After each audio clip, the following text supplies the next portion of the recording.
She was already awake when the morning call to prayer echoed faintly through the narrow streets. The house was still dark, the air cool, and the world seemed peaceful in those early moments before responsibility began knocking.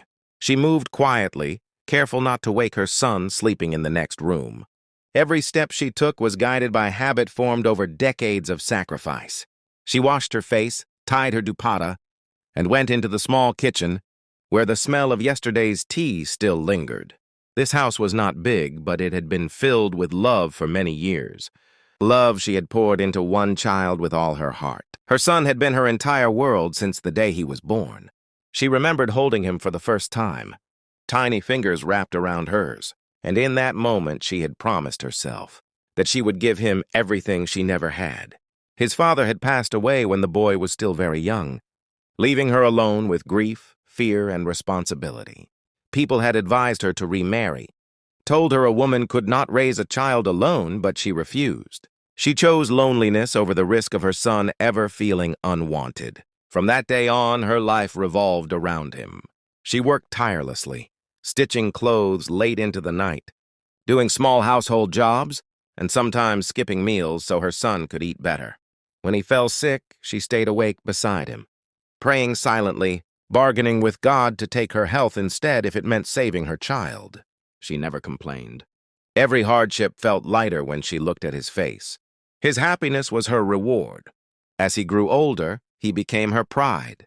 He studied hard, got good grades, and eventually secured a decent job. The day he received his appointment letter, she cried tears of joy. She felt her sacrifices had finally found meaning. Neighbors praised her, relatives admired her strength, and she quietly thanked God for bringing her to that day. She never imagined that the same son would one day become the source of her deepest pain. The change began after his marriage. At first, she tried to welcome her daughter-in-law with warmth and patience. She understood that a new woman entering a home brings adjustments. She gave her space, respected her choices, and avoided interference. But slowly, the atmosphere of the house began to change. Conversations grew cold. Smiles became rare. Her daughter-in-law's eyes held judgment, and her words carried hidden sharpness. The son, who once shared everything with his mother, started to grow distant. He returned from work and went straight to his room. He ate with his wife, laughed with her, and left his mother sitting alone in the corner, pretending not to notice. At first, she blamed herself. Maybe she had said something wrong. Maybe she was becoming old and irritating. She tried harder to please them, waking earlier, working longer, staying quieter. But nothing seemed enough. Small complaints turned into arguments. Her daughter-in-law would whisper things into her son's ears, and he would respond with irritation when his mother spoke. Words that once came with love now carried annoyance. He began to see her not as the woman who raised him, but as a burden slowing his life. One evening, after a long day, she accidentally broke a cup while washing dishes. The sound echoed loudly, and her daughter-in-law rushed in, anger flashing across her face. Harsh words followed, words that cut deeper than glass. When the son joined, instead of defending his mother, he blamed her.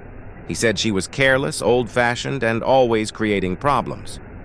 She stood there silently, holding back tears, her heart cracking with every sentence. That night she did not sleep. She sat on her prayer mat, staring at the wall, replaying his words again and again. She wondered where she had gone wrong. Had her love been too much? Had she raised him to forget gratitude?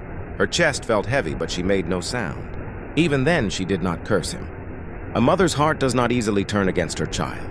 The final blow came weeks later. After another argument, her son told her that it would be better if she lived somewhere else. He said his wife was uncomfortable, that the house felt crowded, that everyone needed peace. His voice was firm, final, and unfamiliar. She looked at him, searching for the boy she once knew, but found only a man blinded by his own life. She packed her small bag quietly. She took only a few clothes and the old photograph of her son as a child. No one stopped her. No one apologized. As she stepped out of the house she had called home for years, she felt something inside her go numb.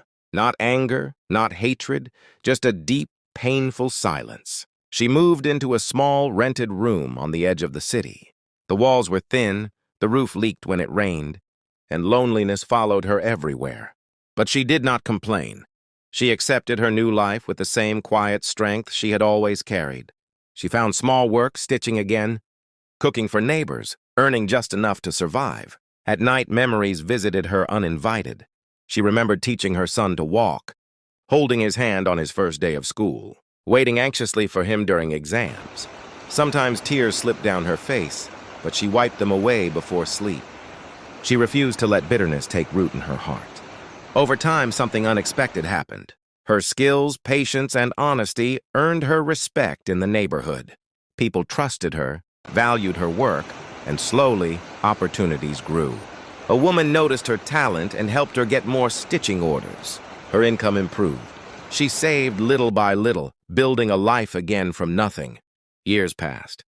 Her hair turned whiter, her back bent slightly, but her spirit grew stronger. She learned to live for herself, something she had never done before. She found peace in routine, comfort in prayer, and strength in self-respect. Without realizing it, she had rebuilt her life with dignity. Meanwhile, her son's life was not moving in the direction he had imagined. Work pressure increased. Financial problems surfaced. His marriage, built on complaints and control, lost its shine. Arguments replaced affection. The same wife who once pushed his mother out now blamed him for everything that went wrong. The house that once echoed with laughter grew heavy with tension. When he lost his job, reality struck hard. Friends disappeared. Relatives avoided him. The comfort he had taken for granted vanished. In moments of quiet desperation, memories of his mother began to surface. He remembered her gentle voice, her sacrifices, her silent presence. For the first time, guilt knocked on his heart. Swallowing his pride, he searched for her. It took effort, questions, and shame, but eventually he found her small home. Standing outside her door, he felt like a frightened child again. His hands trembled as he knocked. When she opened the door, she was surprised but calm. Time had changed her, but her eyes still held kindness. She did not shout. She did not cry. She simply looked at him, inviting him in with a quiet gesture. He broke down. Words poured out, apologies mixed with regret and tears. He spoke of his mistakes, his failures, his loneliness. He begged for forgiveness, expecting anger, expecting punishment. She listened in silence. When he finished, she spoke softly. She said she had forgiven him long ago, not because he deserved it, but because holding anger would have destroyed her peace. She told him about her journey, her struggles, and her strength. She did not brag, but her life spoke for itself. In that moment, he realized the true cost of his actions. The woman he had abandoned had not only survived, but had grown stronger without him. Her calm success, her dignity, her peace were things he no longer possessed. That was her revenge, not planned, not spoken, but deeply felt. He left that day changed, carrying a lesson heavier than any punishment. She closed the door gently and returned to her routine. Her heart felt light. She had not won by hurting him, but by rising above pain. Sometimes silence speaks louder than anger. Sometimes success is the strongest revenge.